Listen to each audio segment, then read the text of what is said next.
Good morning. I gotta get everybody fed first thing. You know, I usually just take my camera around with me all day and video different things that are going on. And so, yeah, I do jump around a lot, but it's because there's so much going on that I'm never really doing one thing for very long before I have to go do something else. So hopefully that's amusing to you.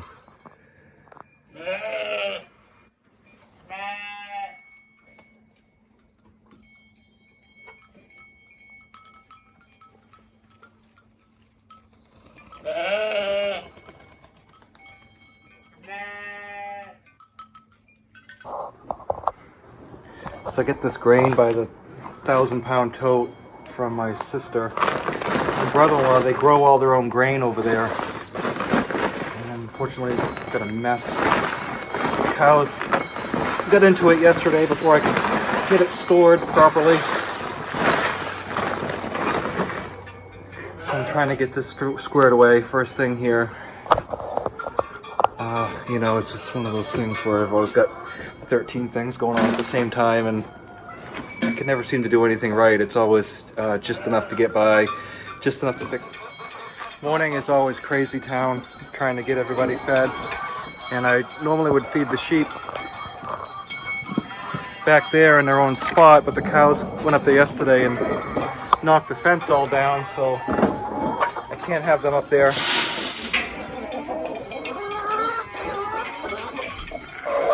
And I've got egg customers waiting for me. So I'm gonna cut these. She's moping. She's putting on new feathers. I have to clean these nests out today and put new straw in there. I do like straw, I don't like hay. Hay gets moldy and it gets disgusting, and it is a invitation for lice. Just so you know, the lice the chicken get is not the same kind of lice that you would get, but we don't want them to get lice, so we use straw. If you leave the door open here for even 2 seconds, the chickens come in and get at the cat food and chase the cats out. So we don't want that. One thing I used to do when I was a rookie was take a whole bag of chicken feed and feed the chickens with it. And it really wastes the feed because the chickens will gorge themselves on it.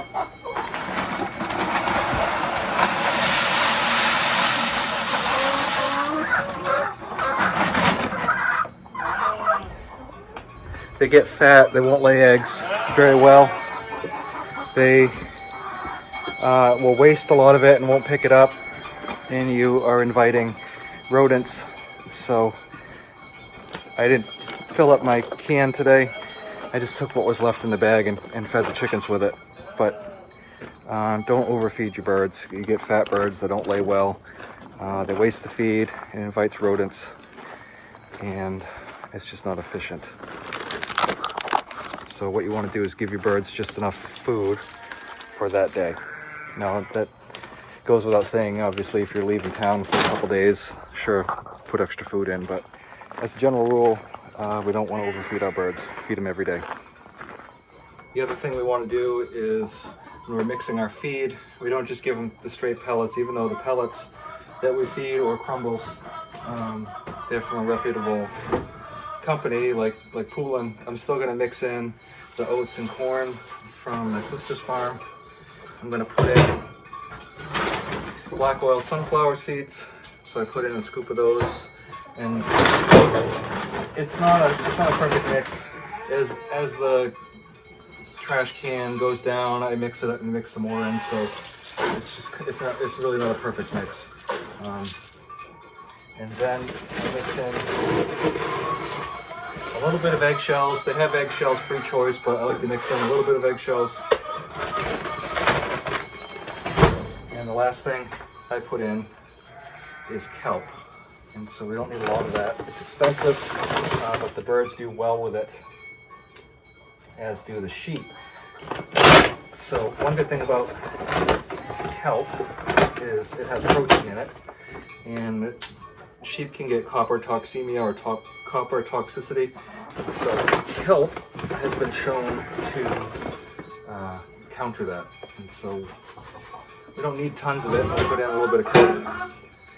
The chicken feed, and we have grain, oyster shells, sunflower seeds, and then we have our mix here, which is all the above. Chickens really like it, and the baby cows go out every day, but I start their day off with hay, and I end their day with hay.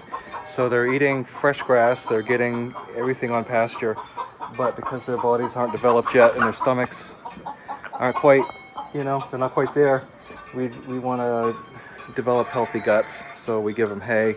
It gives them like a baseline before they go out and eat the green grass, and it helps them from, getting the runs and everything else. So we don't really want them to get the runs, we want them to sustain the food that they intake. So fill up their bellies to start with some hay and grain, and then we'll send them out.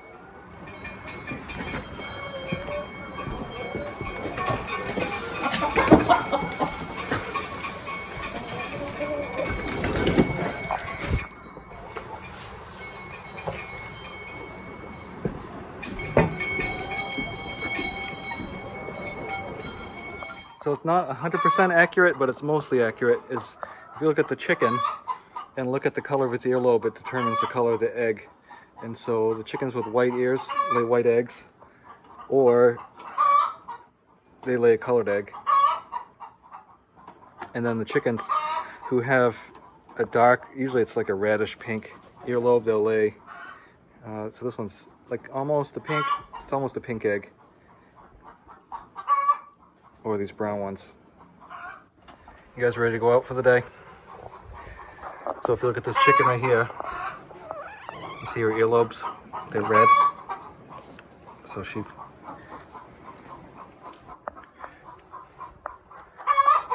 hey.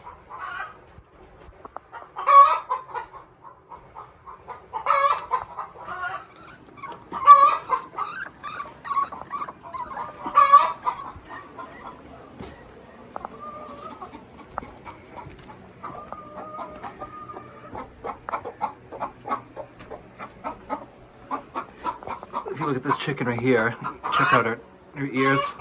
Looks like she has big earrings. They're almost a greenish color. They're kind of whitish green. So her eggs are like the one I just showed you. They're a greenish egg. So before I forget, I'm gonna grab some straw.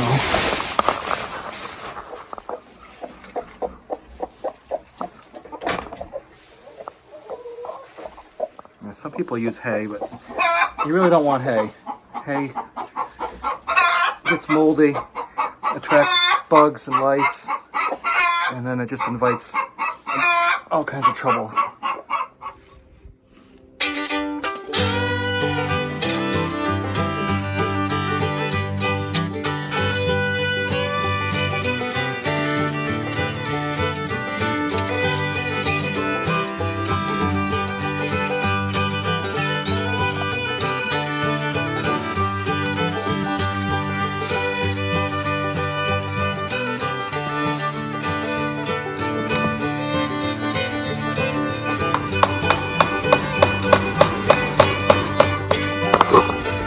Woven wire works great for sheep because it's taller than their noses, so they don't know that, it ends at a certain point.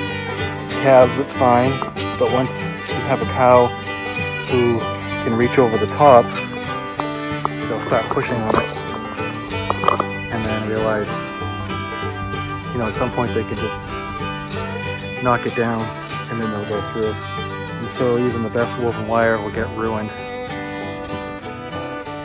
Some places it doesn't matter, they won't mess with it, and it's only in areas where there's something on the other side they want. Like they come in here in the bee yard and they see this green grass right here, because I don't mow it very often. It's got wildflowers and the bees come in, and so the cows come over here, and if my wife's working in the bee yard, they're curious, they want to see her, and they start reaching, pushing on the woven wire, and next thing you know, it's down. And so with barbed wire, they won't put their nose through it. They'll get the prickle and you know, they'll back away. Same thing with electric wire. So where I find areas that they are pushing on the woven wire, I'm putting barbed wire across the top, and I have so much fence here, literally miles of fencing, that I just don't have the time or the material to go over every square inch of fencing and put barbed wire across the top. So it's kind of like, it's not a problem until it's a problem.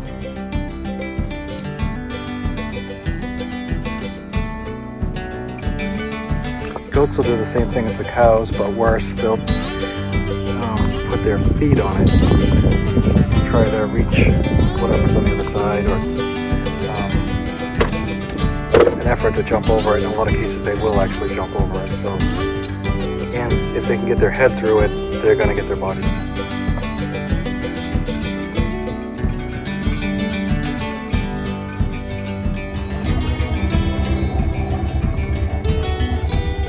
Well, I just figured out where they're getting out.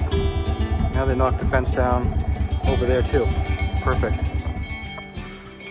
Well, you guys are on the wrong side now.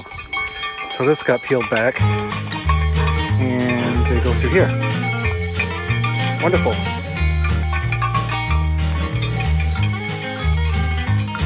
This is all pushed down.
Well, they're definitely not happy with me, because I took out their escape route.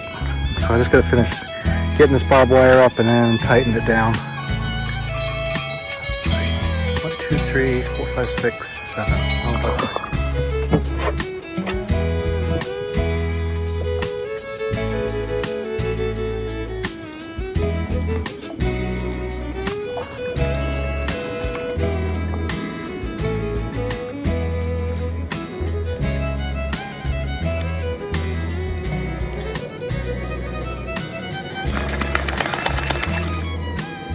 Did that cool you off, Chancey?